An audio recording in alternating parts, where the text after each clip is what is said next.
Build a successful niche content creation system. A lot of people believe the mistaken idea that they have to produce content every single day.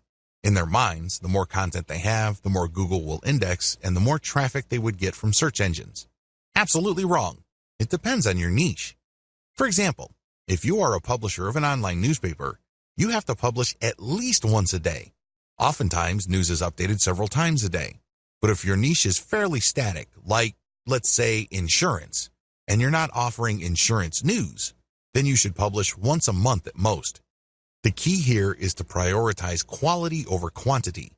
This is how you will dominate your niche. Focus your firepower on one amazing piece of content and spend the rest of your time promoting that awesome piece of content. That's how you build an empire. Again, it depends on your niche, but the takeaway here is quality over quantity. The shortcut. As you probably already know, if you come up with some weird ideas for what's hot in your niche, chances are you'll fall flat on your face. This is almost guaranteed. Unless you're absolutely sure that you have some sort of mental connection with your target audience members, chances are whatever ideas you think are hot are not all that hot to them. This is where reverse engineering comes in. Study your competitors and look at their most successful pieces of content. Look for content they have that has amazing levels of engagement. Start with those topics. Pay attention to those patterns and themes. Collect them, and then start with curation. Your first step must be curation. At this point, you really don't know what works and what doesn't work. At this point, all you know is your niche and your container for your niche. Accordingly, you should get the best pieces of content and populate it on your social media accounts. Market your accounts to try to get engagement for them. Pay attention to click patterns. Which pieces of content get a lot of clicks? Which pieces of content get a lot of engagement? Now, line these up and then see which pieces of content actually gets conversions. I'm talking about sales or mailing list opt-ins here. Once you have seen the results from your curated content, zero in on the specific types of content that generate a lot of the results that you're looking for. Load more successful curated content. Now that you know the theme or type of content that gets a lot of love from your audience members, get more of that stuff. See if the pattern holds. If this is the case, then you're onto something. You can then move on to the discussion below. However, if you notice that the new stuff isn't converting as the old stuff, then you need to keep looking for more patterns. It may well turn out that the initial success of certain niche content may be a fluke. Maybe it's some sort of statistical blip. Given enough time, you should be able to see key patterns as far as the type of content that generates the most engagement, conversions, or clicks. Create your own content based on your most successful curated material. Now that you have a clear idea of the type of curated content that gets the most engagements, conversions, and clicks, the next step is to come up with your own version of that content. You have to remember, when you're curating content, you're just pumping traffic to somebody else's website. It's still benefiting you because you get to use their content to build credibility and authority with your audience members. However, you're not getting actual clicks to your site. The conversions that you get are either ad conversions because you mounted this curated content on your blog, or your social media profiles because you put an affiliate ad on those pages. Still, these third-party pieces of content don't result in traffic to your specific site. When you create your own content based on these successful curated pieces of content, you build traffic to your site. How exactly do you improve on successful curated content? First, you can feature updated content. By simply making sure that your version of your niche's most successful content has the most up-to-date information, you can improve the quality of existing competitor content out there. Next, you can provide multimedia for this type of content. For example, a top 10 list on the best dog houses are big in your niche.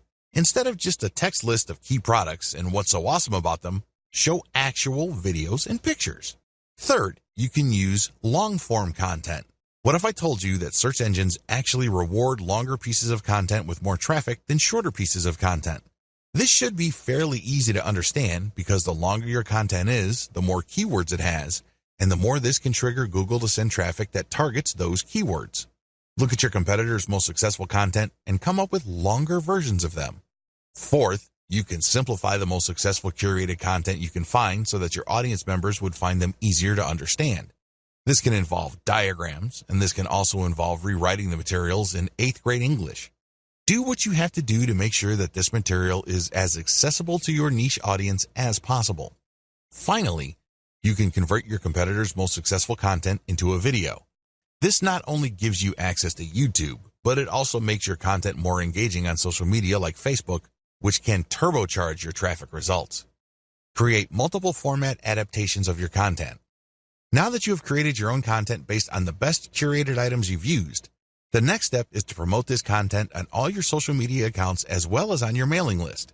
In addition to that, you should create multiple format adaptations of your content. For example, you have a blog post. Convert into questions, and then add snippets of content from that blog post along with a shortened link, and then share it on Twitter. Similarly, you can take the questions that your blog post talks about and create question and answer blocks. So basically there's one question, and then you copy and paste a significant answer, and then put original content at the bottom. You then post this on Quora.com. Third, you can create videos, infographics, or just share the plain link on Facebook. Fourth, you can create a video, as I have mentioned earlier, about your blog post and then share it on YouTube and Vimeo. Make sure you use your target keywords for your tags and categories. Finally, you can create an explanatory picture for your blog post and then share it on Pinterest. The picture, of course, links to the blog post. By creating multiple format adaptations of your content and heavily promoting them on your social media accounts, you drive niche targeted traffic from all over the internet to your website. Make sure each piece of content you produce promotes older pieces of content. When you create a new piece of content on your blog or website, create at least 3 links within it that links to older pieces of content you have published. Don't waste this opportunity. If you are able to drag anybody from the internet to view your content, try to turn that one visit into multiple page views. You do this by putting text to links as well as graphical links in your blog post. Again, the key here is to maximize dwell time. You get to brand them better, and you also drag them into the deeper and deeper parts of your website, which can increase the chances of conversion.